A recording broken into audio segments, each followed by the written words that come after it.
ainda nós estamos no início de Oséias. E o livro de Oséias é um livro meio chocante, né? Então, a gente estranha o fato de Deus pedir um homem, um profeta, para ir casar com uma prostituta, né, e ter filhos com ela, fazer uma família com ela.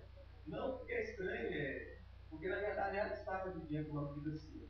Nós estamos falando de uma mulher que, aqui no texto, que é convertida, né, de uma vida de promiscuidade, uma vida de adultérios, e se converteu. O texto fala que ele foi e casou com uma mulher lá de prostituições.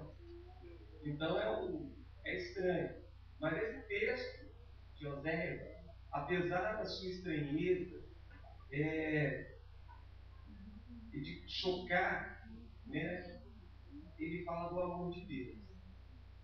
Nós vamos ver isso hoje. Nós vamos estar aqui celebrando a ceia do Senhor.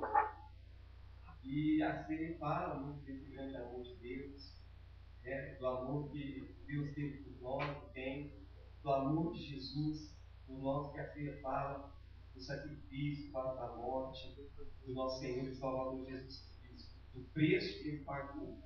Então, o livro de Oséias, ele transmite esse grande amor de Deus que eu quero compartilhar. O tema dessa mensagem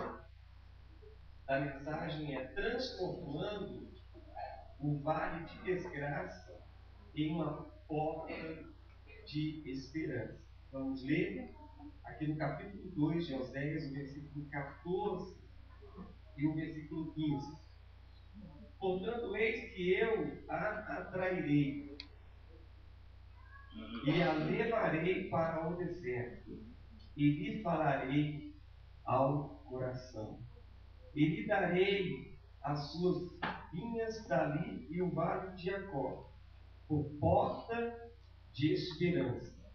E ali cantará como nos dias da sua mocidade, e como no dia em que subiu da terra do Egito. Escolhi esses dois versículos para ser aqui o texto base, né, o fundamento para a nossa ministração. Texto básico, tá? Queridos, o livro de Oséias é a respeito de um povo que tinha muita necessidade de ouvir sobre o amor de Deus. E quando eu falo de um povo que tinha uma necessidade de ouvir o amor de Deus, não é que ele estava assim buscando, tá? Mas que havia essa necessidade. Às vezes, nós podemos estar buscando alguma coisa, mas há uma necessidade daquilo. O fato de não buscarmos não quer dizer que não há uma necessidade. A necessidade existe. E havia uma necessidade de ouvir sobre o amor de Deus, de acontecer uma mudança de atitude, de comportamento daquele povo. E aqui o povo que eu estou dizendo é o povo de Israel, era o povo de Deus. Também esse texto, o livro, aliás, fala de um Deus que queria falar com eles. Um Deus que tinha um desejo intenso de falar com eles e da maneira singular que Deus escolheu para demonstrar esse seu grande amor pelo seu povo. Deus, aqui no livro de Oséias, nós vamos ver que ele vai escolher uma maneira singular, uma maneira realmente peculiar para transmitir o amor dele ao seu povo. Agora, o texto fala que Deus começa se dizendo aqui no capítulo 1 para Oséias sair e casar com uma mulher de prostituições. Versículo 2 diz isso: vai com uma mulher de prostituições e filhos de prostituições, porque a terra se prostituiu, desviando-se do Senhor. Deus agora começa a ensinar o povo dele uma grande lição de amor. E essa lição ele vai usar com a própria vida do profeta. Ele dá uma direção ao profeta de ir casar com uma mulher assim, ter filhos com ela. E nesse relacionamento, Deus vai demonstrar o relacionamento dele com a igreja, dele com o seu povo. Como é o comportamento dele, o que está no coração dele com relação a essa sua esposa, né? No caso, a igreja aqui, no caso, especificamente o povo de Israel, a nós, como igreja aqui, né? E também Deus vai mostrar como é o relacionamento nosso para com Ele. Eu coloquei aqui, fiz umas anotações, que há pelo menos 5 estágios no casamento. O casamento tem aquele período do noivado, né? Aqui o livro de Oséias fala sobre isso no capítulo 1, ele fala desse noivado. Aí tem o segundo estágio, que é o casamento, né? E está um registro aqui no capítulo 1, versículo 3, tem o casamento. Depois pode acontecer um adultério, pode acontecer. Muitas vezes as pessoas não estão preparadas para isso. O adultério não é só a prática que aconteceu, mas pode ser também no coração. Na verdade, Jesus disse isso. Se desejar uma mulher no teu coração, tá? Adulterou. E aqui no livro de Oséias, no capítulo 3, fala sobre isso. Esse é o terceiro estágio. O quarto estágio é a desavença, né? As discórdias, né? Os problemas ali, os entendimentos. Oséias fala no capítulo 3, do verso 3 a 4. Mas o quinto estágio é o estágio da restauração. O propósito de Deus é restaurar. Né? É para isso que Jesus veio. E é para isso que o livro de Oséias foi escrito, para mostrar que, embora, né, tenhamos, como a pessoa de frente, um problema de adultério, um problema de desavença, problemas no lar, problemas conjugais, problemas com os filhos, problemas financeiros, seja qual for o problema daquela família, mas a Bíblia fala que o último estágio é a restauração. E ele veio para restaurar. E é isso que acontece no livro de Oséias. Deus vai mostrar o grande amor dele para o seu povo, o povo que resolveu se adulterar, né? Se afastou de seu Deus, que buscou no mundo, que buscou nas coisas deste mundo, o brilho, né? Como o pastor Anderson falou aqui, o brilho do mundo, que buscou no brilho do mundo, esquecendo o brilho maior que é o Senhor Jesus, que ele é o sol, né? De pessoas que se afastaram do Senhor. Isso se chama adultério. Quando nós vamos após outras coisas e deixamos nosso Deus, isso é adultério. E Deus vai mostrar isso na história deste homem chamado Oséias.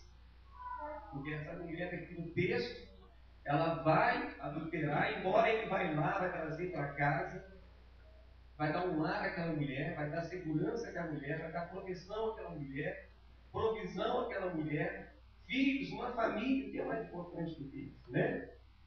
Aqui para nós.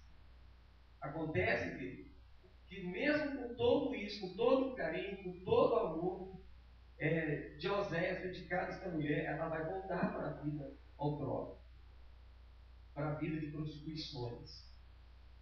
O livro conta que ele vai lá, ele vai resgatar essa mulher, vai perdoar ela, vai trazer para sua casa, ela vai voltar toda manchada, toda, como diz assim, lambuzada de pecado, ferida novamente por aquelas pessoas, por aqueles outros homens, né? E ela vai retornar e ele vai novamente começar um processo de restauração na vida dela. E isso mostra, né, que Deus nunca vai desistir da gente, mesmo que a gente venha se afastar dele. O livro de Oséias é um livro que choca, porque você fica assim confuso. Como um homem desse resolve amar uma mulher? Assim, né? E é o mesmo que acontece na nossa vida, no nosso relacionamento com Deus.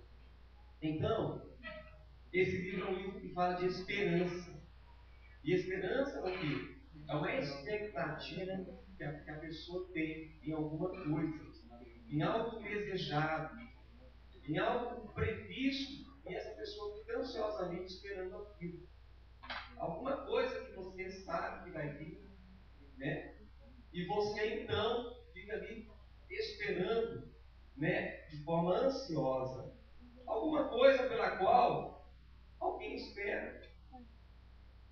E eu coloquei aqui que é olhar esperançosamente numa direção particular. E eu creio, queridos, que todos nós, muitas vezes, olhamos de uma forma de esperança, ansiosos, para alguma coisa acontecer na nossa vida. Eu gostaria que essas coisas pudessem acontecer na sua vida hoje de manhã. Que essa esperança que você tem, se ela é boa, né? Ela venha acontecer. Porque a pior coisa é ter expectativa e não acontecer. Você fica aí frustrado. Mas o Senhor é aquele que vem restaurar a nossa esperança mesmo. Amém? Do que pensamos a respeito do amor? O que você pensa a respeito do amor? Aqui no capítulo 8, versículo 9, bem no finalzinho do versículo, fala que Efraim mercou amores. Mercou de negociar, de vender. Né? E aqui fala que Efraim mercou amores. Ou seja, o que nós pensamos muitas vezes a respeito do amor é que o amor ele pode ser comprado. Às vezes, as nossas atitudes é assim. Às vezes achamos que podemos comprar o amor de nossa esposa levando ela no salão. Beleza. E podemos comprar o amor dela dando um presente depois de ter aborrecido ela. Não é verdade? Eu quero dizer para você que as mulheres não são tolas assim, tá? Elas não são tolas, não, elas são mais sábias do que nós. A Bíblia diz que escreveu um capítulo inteiro para a mulher e não para o homem, dizendo que a mulher é sábia. Mas eu não vejo um capítulo assim para o homem, não, na Bíblia. Mas os homens acham, né, que vão comprando coisas, ele pode comprar o amor, ou às vezes os pais acham que podem comprar os seus filhos comprando coisas para eles. Esse é um maior engano. Outra forma de pensarmos a respeito do amor é que o amor é uma busca de autogratificação. Aqui no capítulo 2, no versículo 5, fala: irei atrás de meus namorados, que me dão pão, que me dão a água, que me dão a lã, que me dão o linho, o óleo, enfim. É uma forma de amor, né? A gente crê que se consegue o amor verdadeiro é uma busca de autogratificação. Que nós vamos sentir isso quando alcançarmos essas coisas materiais. Não é bem isso. Né? Ou uma posição melhor na vida. Não é bem isso. O amor não é isso. Outra forma que nós pensamos a respeito do amor, que amando os objetos sem valor, podemos conseguir benefícios positivos. Aqui no capítulo 9, no versículo 10, lá no finalzinho diz: e se tornaram abomináveis como aquilo que amaram. Ou seja, muitas vezes nos identificamos ao objeto amado. Nos identificamos ao objeto amado. É como se amamos o objeto, amamos a nós também. Damos valor, colocamos o nosso valor pessoal de pessoa, né, no valor do objeto que temos, que possuímos ou que ganhamos. Isso é muito ruim, né? Quando nós chegamos a colocar um preço naquele objeto, que é um preço tão importante para nós, é o nosso valor. Temos que ter muito cuidado com isso.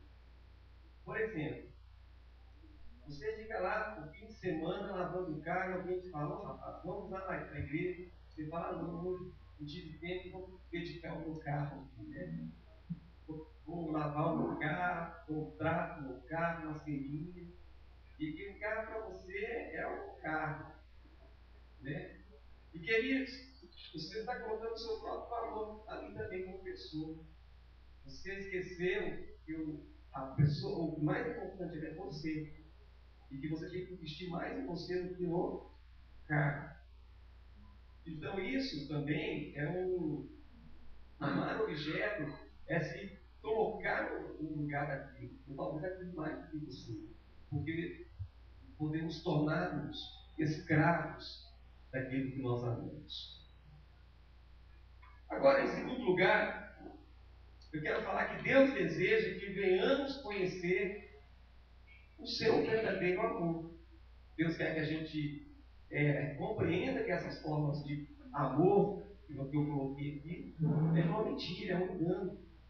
Mas que o verdadeiro amor se encontra nele. Então veja bem aqui no capítulo 11, no versículo 1, começa assim: quando Israel era menino, eu o amei.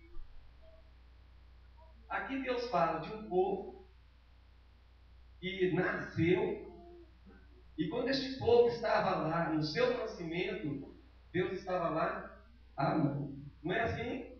Quando uma criança nasce, os pais estão ali, o pai está ali, andando de um lado para o outro, comendo a unha do dedo, porque a criança está perto de nascer.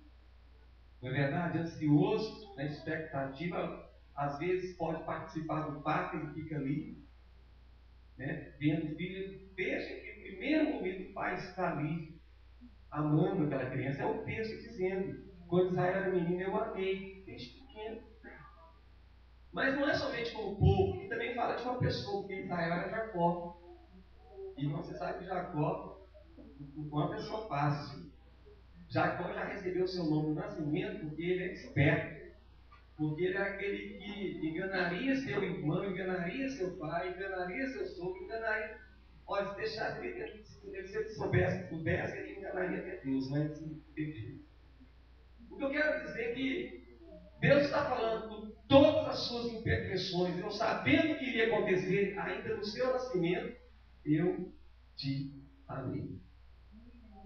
Desde que você era pequeno. Agora, isso mostra, aqui pelo menos nesse versículo, que Deus quer ser conhecido pelo seu amor. E muitas pessoas querem conhecer a Deus pela sua justiça, pelo seu. Né? Aliás, né, algumas pessoas têm uma visão de Deus, aquele velhinho, iracundo, né? Colérico, né? Aquelas ideias doidas, né? Algumas pessoas têm uma visão de Deus assim, severa. Olha, claro que Deus, no bom sentido da palavra, né? A severidade aqui é importante. Mas Deus, independente assim, de todos os seus atributos de bondade, de misericórdia, de justiça, Deus quer ser conhecido pelo seu maior atributo. Qual é? Amor. Quando Israel era pequeno, fala de como Deus quer ser conhecido. Eu amei. Eu amei.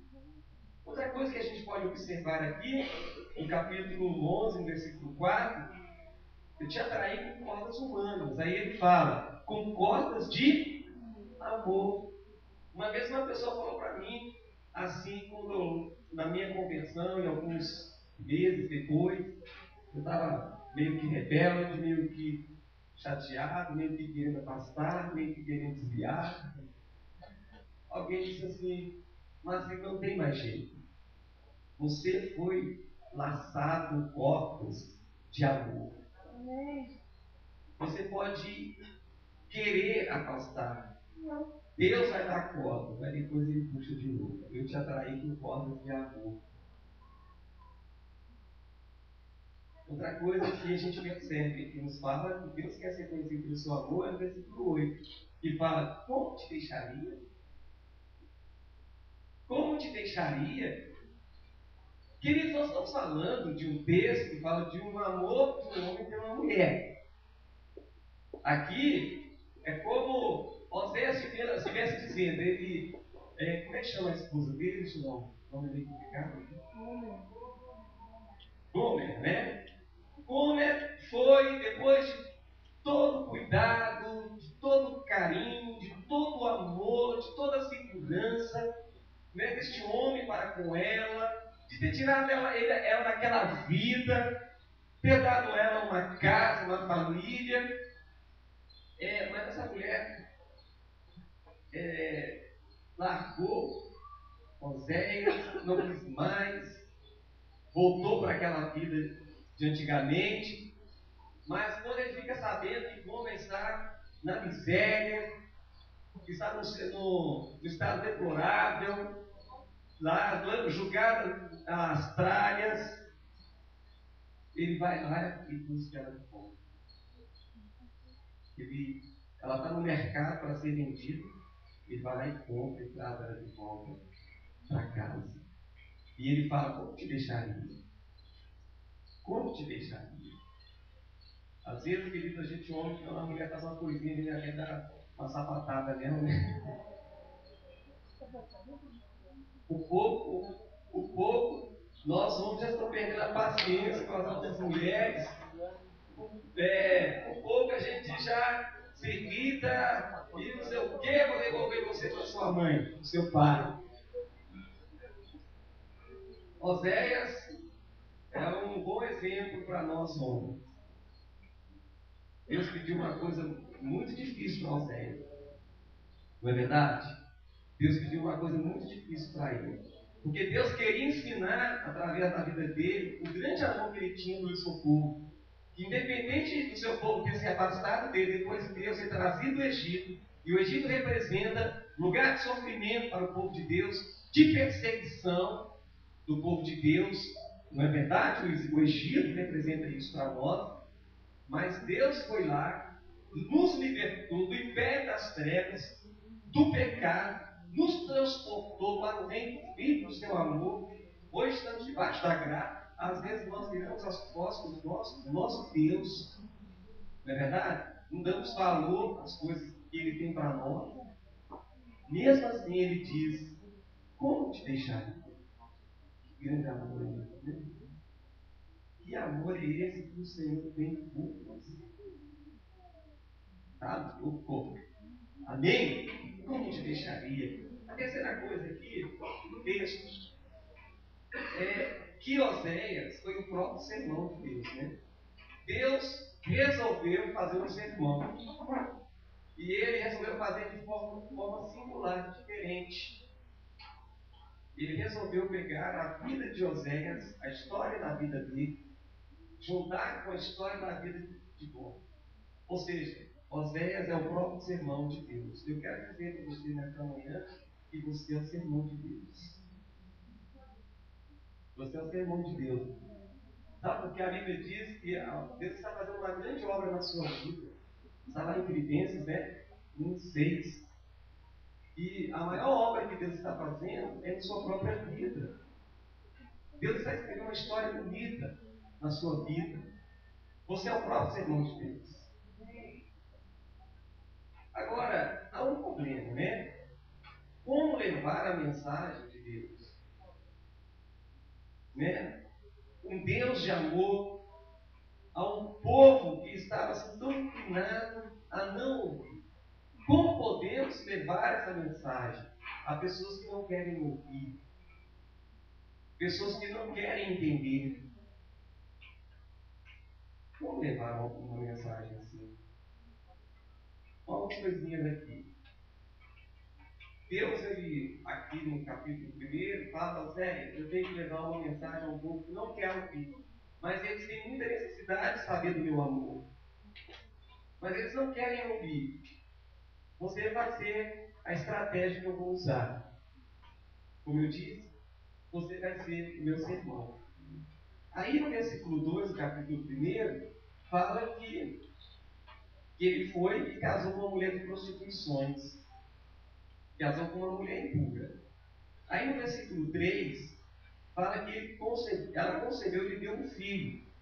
Ou seja, que mostra que o interesse de Oséias, o homem, e principalmente o interesse dele de ser o sermão de Deus, era tão forte, tão sincero, que ele amou inteiramente a Gomer.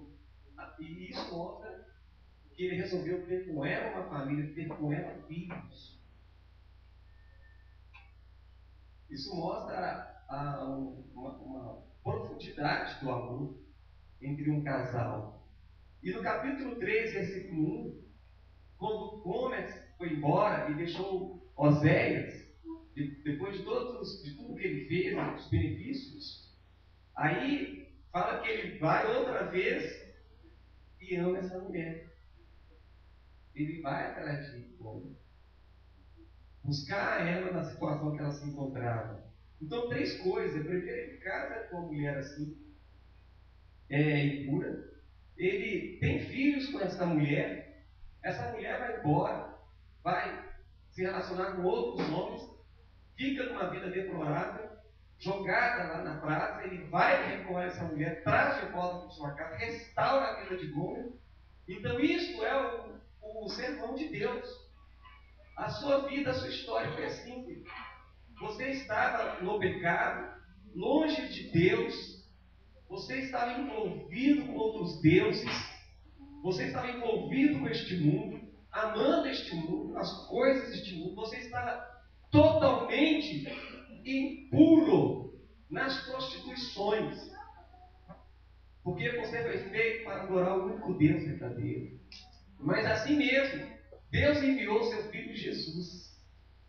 E Jesus veio para casar com você. A Bíblia diz que ele é seu esposo e você é a noiva. Não é verdade? Ele veio e casou com você, que estava na mesma condição de Gomer. A segunda coisa é que ele resolveu ter filhos com você. O que é isso? Aprofundar o relacionamento com você. Manifestar os dons do Espírito Santo em você. Hoje você é morada do Espírito Santo. Hoje você não é a mulher estéril, né, que não podia ter filhos. Hoje você está produzindo frutos. Não somente vendo vidas, mas produzindo frutos de dignidade, de respeito, de amor, de perdão, de misericórdia. Você é uma pessoa assim hoje. Mas um dia, às vezes, a gente faz isso, a gente se adultera. A gente se revolta, a gente se afasta ou esfria no nosso relacionamento com Deus. E nem por isso ele nos deixa de lado. O que ele faz? Ele vai atrás da gente. E nos restaura outra vez.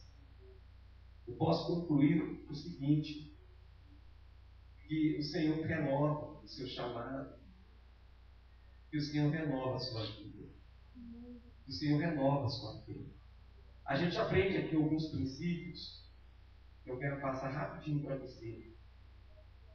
O primeiro é: se as pessoas ao nosso redor não veem o amor de Deus em nós, elas não irão encontrá-lo em lugar nenhum. Esse é o primeiro princípio que você pode aplicar na sua vida pessoal. As pessoas só verão o amor de Deus se você estiver vivendo esse amor de Deus. Elas só vão encontrar se você estiver vivendo.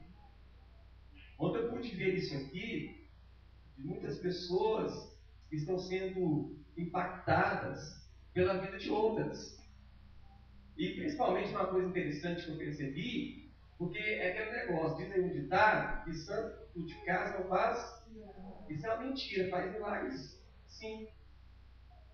Né? No sentido popular, ele quer dizer assim que é mais difícil, né? Mas, biblicamente, a Bíblia diz que não há nada demasiadamente difícil para nosso Deus. E pelo contrário, a Bíblia diz que crer no Senhor Jesus Cristo será salvo tu e tua. Eu e minha casa serviremos ao Senhor. Se crer no Senhor Jesus Cristo será salvo tu e tua casa. E ontem eu vim aqui, conversei com alguns familiares não crentes, e eles falando do testemunho da vida de pessoas que estão hoje aqui com a gente, que Deus fez na vida dessas pessoas, elas estão impactadas.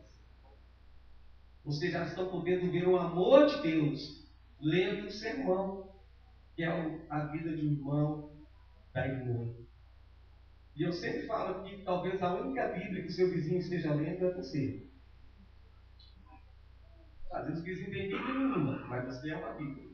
Você é um testemunho do que Deus está fazendo aqui na terra, através da sua vida. Então, as suas atitudes e ações, elas estão sendo vistas. Você é o sermão que a pessoa está lendo. Diga comigo, eu sou o sermão que a pessoa está lendo. Queridos, as pessoas estão aí tateando cegamente em busca do verdadeiro amor. E você tem isso aí na sua vida.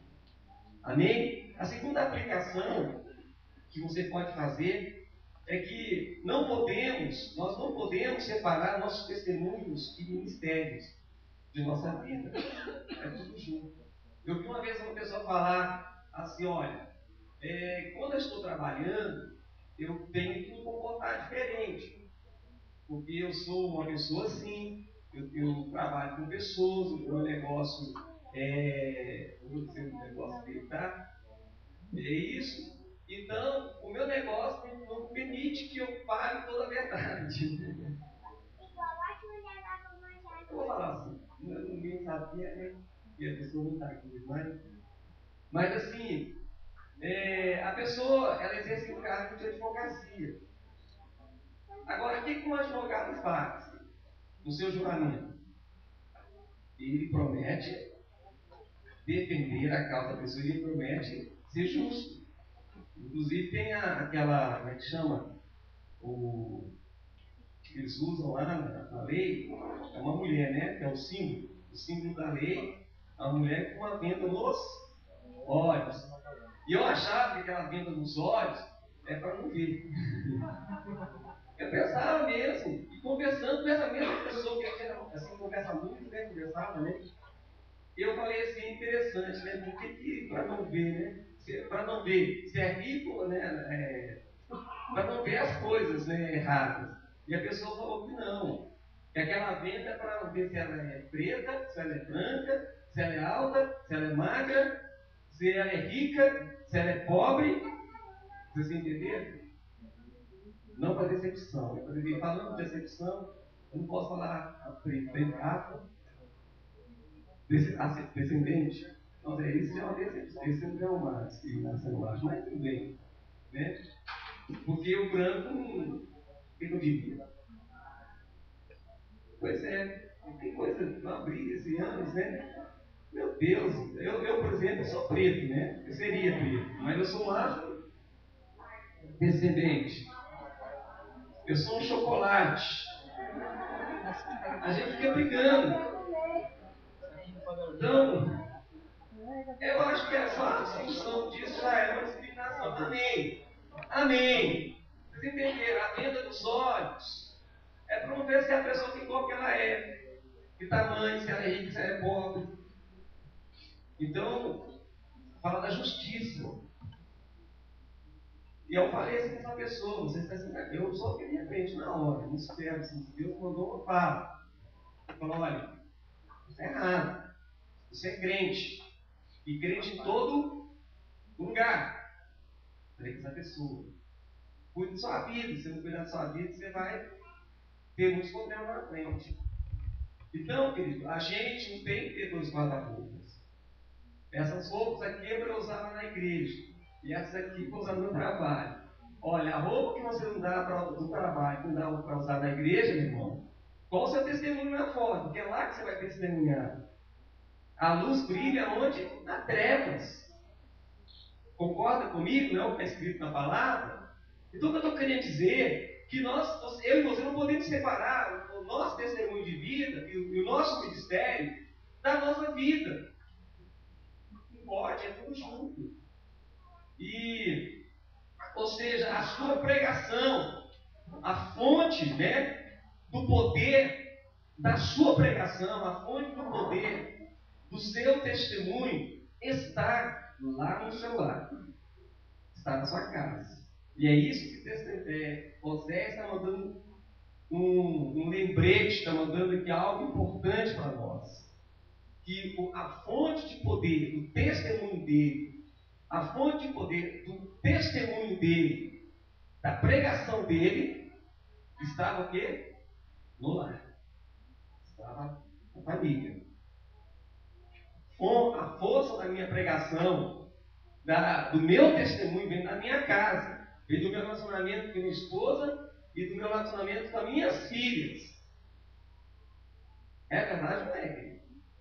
Eu estou falando uma verdade bíblica para você.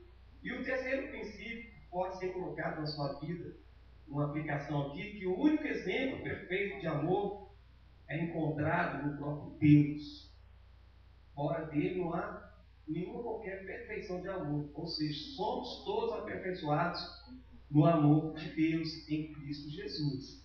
A Bíblia diz que aos poucos nós vamos nos tornando parecidos com o Senhor Jesus.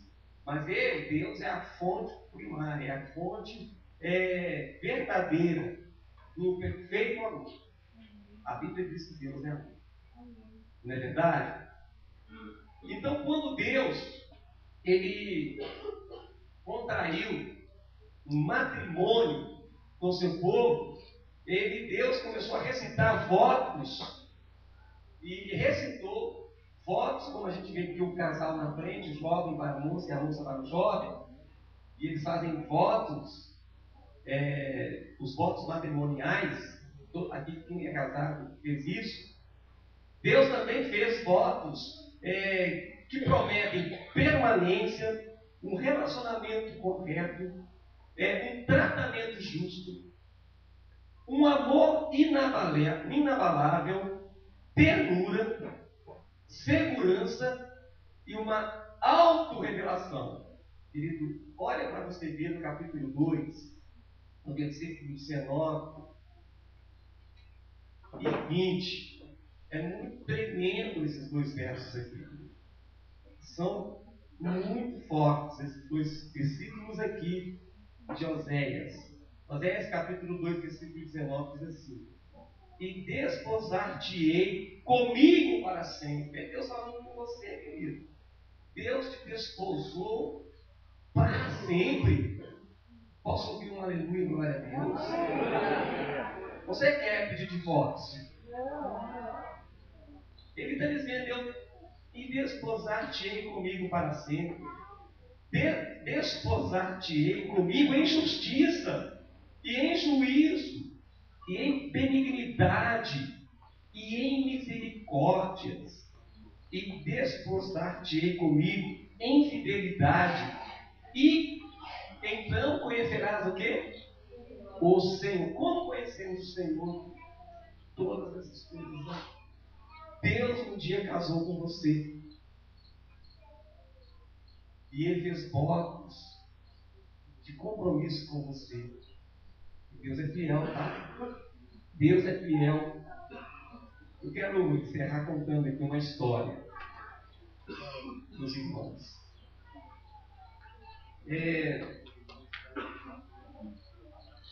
Na verdade, é uma história verídica. É uma história real. Às vezes a gente fica aí assistindo um filme assim. Esses filmes foi baseado em fatos reais. Eu tenho uma dificuldade que fatos já é um fato, né? Reais é reais. Mas faz sentido também. Mas eu vou contar uma história real para vocês. Aconteceu comigo alguns anos atrás, provavelmente no ano de 2000 a 2001. Uma pessoa chegou para mim e disse assim, um homem casado, e falou assim: pastor, não aguento mais minha esposa. Não suporto mais aquela mulher. Só essa frase de introdução está dizendo assim que ele é o cara. E ela realmente tinha problema 100%. Né? E ele disse para mim: eu não sabia mais o que falar. Porque chega um momento, queridos, que na vida de um pastor você fica ali, o Espírito Santo fala alguma coisa, o Espírito Santo agora vou deixar você viver um pouquinho. Sabe o que você faz? Eu acho que acontece isso, né? E eu fiquei assim, quando aquele homem falava, e eu pensava comigo, e quando ele terminou, então eu vou pedir um divórcio para ela. Aí eu disse assim, isso foi uma coisa assim, eu não pensei, eu nunca tinha pensado naquilo, foi uma coisa assim, foi um download, né? Veio, baixou ali o Espírito Santo e falou comigo. eu disse para aquele homem o seguinte assim: olha, como é que foi? Eu não esqueci, não, tem que colocar da forma correta, né? Eu disse assim: olha, tudo bem, né? É isso que você quer mesmo? Ele é. Você quer mesmo separar essa mulher? Quer, não aguento mais viver com ela. Tudo bem, mas eu fico muito feliz. Por quê? Não, eu fico muito feliz, porque você colocando isso, eu posso ver o grande amor de Deus. E bom, não estou entendendo o que o Senhor está querendo dizer. Sabe? Já pensou se Jesus chegasse para mim, como você está fazendo, e dissesse assim: Marcinho, quero que posso. Já pensou? Se eu, pelo menos, passasse pela minha cabeça que poderia acontecer, que Jesus poderia cansar de mim, não aguentar mais, que sou um cônjuge chato, enjoado, né? E dissesse para mim: não aguento mais de você, Marcelo, não suporto mais você, não quero de volta. Bem que Jesus não é assim. Ele vai até os justos, só depende de mim. Ele é fiel, ele continuará sendo fiel. E essa é a segurança que eu tenho. Por isso, quando você diz para mim que quer acabar com o casamento, quer o divórcio, eu fico tão feliz que Jesus não fará, jamais fará isso. Jamais pedirá o divórcio. Ele trilhará o caminho do perdão, de me perdoar, de me amar, independente de que eu seja fiel ou não. Essa é a minha segurança. Aliás, falei para ele, a nossa, porque também Jesus jamais fará isso com você. Aquele homem pensou sobre isso e desistiu do divórcio. Anos depois, esse homem teve problema de saúde. Quem estava com ele? A mulher. Sabe? Por que te deixaria? Por que te deixaria? Diz o Senhor nessa manhã. Deus te ama. Por que te deixaria? Feche seus olhos neste momento. Por que te deixaria? Por que te deixaria? O Senhor te diz isso amanhã. Nesta manhã. Santo.